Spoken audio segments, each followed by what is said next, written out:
এই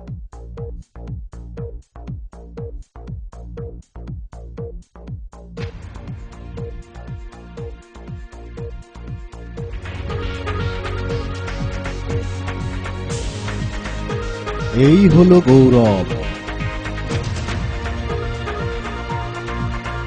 আর আপনারা দেখছেন গৌরব বাংলা। নমস্কার, আপনারা দেখছেন গৌরব বাংলা, আর আমি সঙ্গে পীযূষ।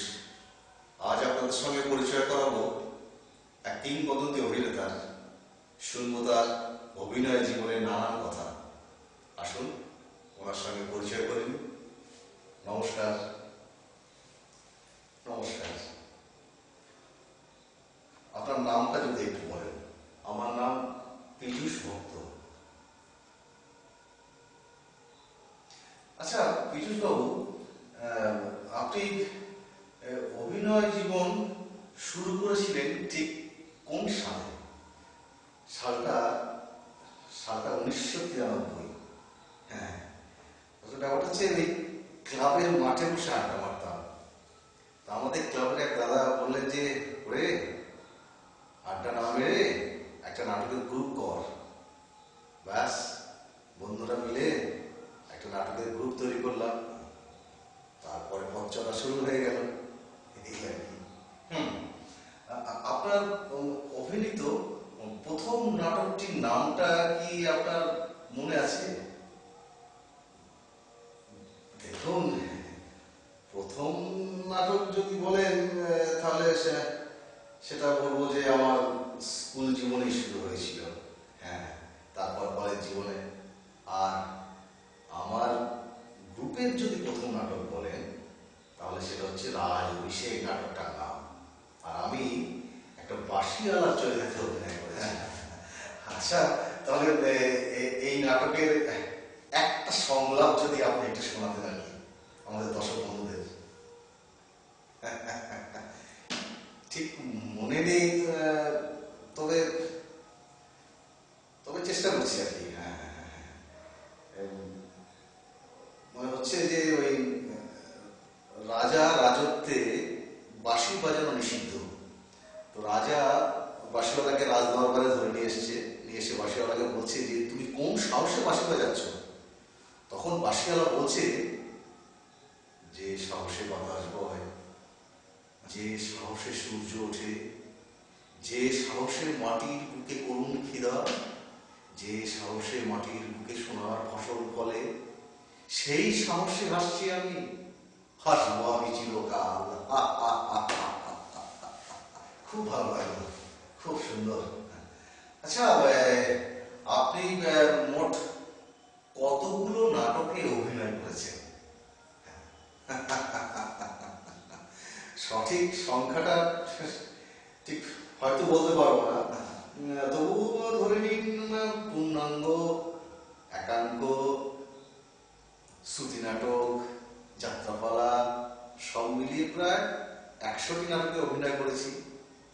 ও সেসব সেসব সোনালি দিন, রাতের পর রাত অভিনয়, দর্শকের হাততালির, কত পুরস্কার, কত কত গুণী ব্যক্তির সান্নিধ্য লাভ। জানেন জানেন জীবনে কতবার যে শ্রেষ্ঠ অভিনেতার পুরস্কার পেয়েছি তার হিসেব করেই বলতে পারবো না। ধরুন ধরুন প্রায় 500 রজনী অভিনয় করেছি। আচ্ছা আচ্ছা আচ্ছা আচ্ছা, যাত্রা মানে যাত্রা পালা আর নাটক তো ভিন্ন জিনিস। আচ্ছা, এটা করতে আপনার অসুবিধা হয়নি? মানে বলছিলাম যে এদের এদের আঙ্গিক তো সম্পূর্ণ আলাদাই একবারে। দেখুন, আমি আমি গ্রামের ছেলে, মানে নাটক খুব একটা দেখার সুযোগ আমাদের হয়নি, কারণ গ্রাম বাংলায় আপনার ওই যাত্রাপালারই চল। হ্যাঁ, যার ফলে নাটক থেকে আমরা বঞ্চিত হয়েছি। আর ওই যাত্রা দেখি আমি কিন্তু অভিনয়ে আকৃষ্ট হই। হ্যাঁ, তা এখন কি এই আপনার নাটক বা এই যাত্রা নিয়ে আপনি কি কিছু কাজকর্ম করছেন? না না, এখনো কাজ করছেন? কাজ কামাইনি, তবে অল্প স্বল্প করছি, কারণ ছেলে পেলে সংখ্যা খুব কম। অল্প স্বল্প নেশা, বুঝলেন, আসল কথা হচ্ছে নেশা। আমার এই অভিনয়ের নেশা আমাকে তাড়া করে বেড়ায়, জানেন। এই কতগুলো বাচ্চা বাচ্চা ছেলে আর কতগুলো নিরক্ষর মেয়ে, হ্যাঁ, এদের নিয়েই আমি কাজ করছি। আচ্ছা আচ্ছা, হ্যাঁ। আচ্ছা, আপনার এই মানে অভিনয় জীবনে আপনি আপনি কার কার সান্নিধ্য লাভ করেছেন, সেটা যদি আমাদের দর্শক মন্ডলীকে একটু বলেন তাহলে খুশি হয় দর্শক মন্ডলী আর কি। বলুন। হ্যাঁ, অনেক অনেক, হ্যাঁ, অনেক জন। তবে তবে বলতে পারেন যে বেশ কিছু অভিনেতার সঙ্গে আমার কিন্তু আলাপ পরিচয় হয়েছিল আর কি। হ্যাঁ, যেমন যেমন অভিনেতা অনিল চট্টোপাধ্যায়, উনি আমার মাথায় হাত রেখে আমাকে আশীর্বাদ করেছিলেন। আমরা সম্পর্কে গেছিলাম বোলপুরে, সে অনেকদিন আগের কথা। হ্যাঁ হ্যাঁ। তারপর বহুরূপী নাট্য সংস্থা কলকাতার গৌরীশঙ্কর মুখোপাধ্যায়, উনি আমাদের নির্দেশকও বটেন। তারপর আছেন কুমার রায়, গার্গী রায় চৌধুরী, শ্রাবণী বণিক, রুদ্রপ্রসাদ সেনগুপ্ত, দেবশঙ্কর হালদার, এই আরো অনেক। তারপর হ্যাঁ, আরেকজন যে আছেন সৌমিত্র বসু, ওনার সঙ্গে তো মানে আমার আমার খুবই হিততা। হ্যাঁ, আরো আরো অনেকে আছেন, এখন এই মুহূর্তে নামটা ঠিক মনে পড়ছি না আর কি। হ্যাঁ, বেশ বেশ। আচ্ছা, আপনার জীবনে, এই অভিনয় জীবনে স্মরণীয় ঘটনা যদি কিছু থাকে আমাদের দর্শক বন্ধুকে একটু জানান। দেখুন, স্মরণীয় ঘটনা যদি বলেন তাহলে আমার আমার জীবনের একটা বড় স্মরণীয় ঘটনা কি জানেন? আমি আমি বলতে, আমরা রবীন্দ্র সদনে শো করতে গেছিলাম। নাটক ছিল মহিন চট্টোপাধ্যায়ের ভূত, ভূত নামে নাটক। শো শেষ হয়ে গেল, খুব সুন্দর শো হয়েছে। শো শেষ, আমি মেকআপ রুমে যখন মেকআপ তুলছি, তখন পেছন থেকে কে যেন এসে আমাকে জাপটে ধরলো। তখন আমি বুঝতে পারছি না, তাকে দেখছি একটা অপরিচিত লোক। তা আমি প্রশ্ন করতেই উনি বললেন, তুমি জানো আমি কে? আমি মহিন চট্টোপাধ্যায়। ওফ, বুঝলেন, সে কি শিহরণ, ওটা শরীর যেন আমার একবার শিহরিত হয়ে উঠলো। সে যে কি তৃপ্তি আমার মনে, কি বলবো আপনাকে। বেশ বেশ, তাহলে আপনার এই ভূত নাটকের সংলাপ যদি আমাদের দর্শক বন্ধুদের একটু শোনান তাহলে খুব খুশি হব। শোনাচ্ছি। হ্যাঁ, আমার যে কুয়ারটা ছিল,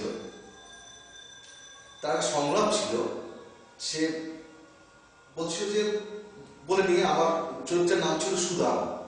তা সে, তার সংলাপ ছিল, বলছিল যে সুদাম ধৈর্য ধরো, ধৈর্য ধরো। তখন সুদাম বলছে, 30টা বছর আমি ধৈর্য ধরলাম, আর আপনি 35 বছর।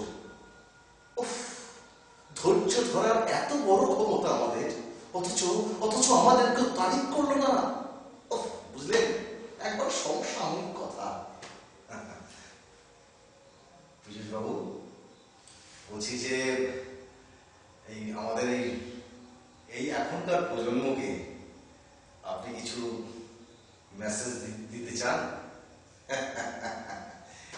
এই প্রজন্মকে আমি আর কি বলবো বলুন।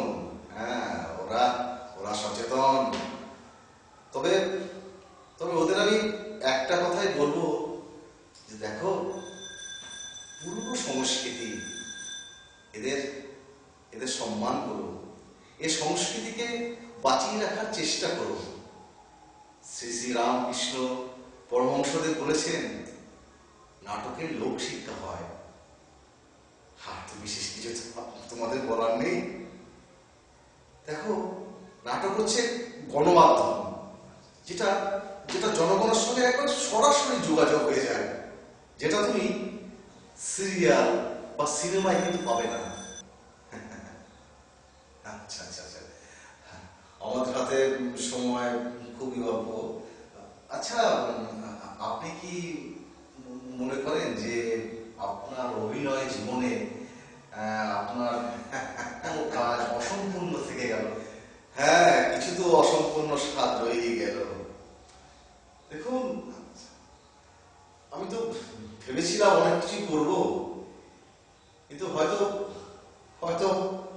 কিছু করতে পারলাম না আর কি।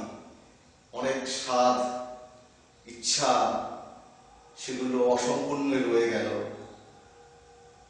জানেন, পুরস্কারগুলো দিকে তাকাই, দেখি এত পুরস্কার, এত শংসাপত্র, শুধু ভাবি যদি যদি পরজন্ম বলে কিছু থাকে, বুঝলেন, কবির ভাষা দিয়ে একটু বলি, আবার আসিব ফিরে ধান সিঁড়িটির তীরে এই বাংলায়, হয়তো মানুষ নয়, হয়তো বা সংকোচিল শালিকের বেশে।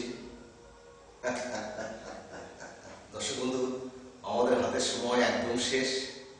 আপনি আপনি আপনার মহামূল্যবান সময় নষ্ট করেও যে আমাদের সঙ্গে সঙ্গ দিলেন, দর্শক বন্ধুদের সঙ্গে পরিচিত হলেন, এর জন্য আপনাকে অনেক ধন্যবাদ। আপনি সুস্থ থাকুন, ভালো থাকুন, এখনো অনেক অনেক বছর আপনি অভিনয় করুন, এই শুভ কামনা জানিয়ে আমরা আমাদের অনুষ্ঠান শেষ করছি। নমস্কার, নমস্কার। এই হলো গৌরব, আর আপনারা দেখছেন গৌরব বাংলা।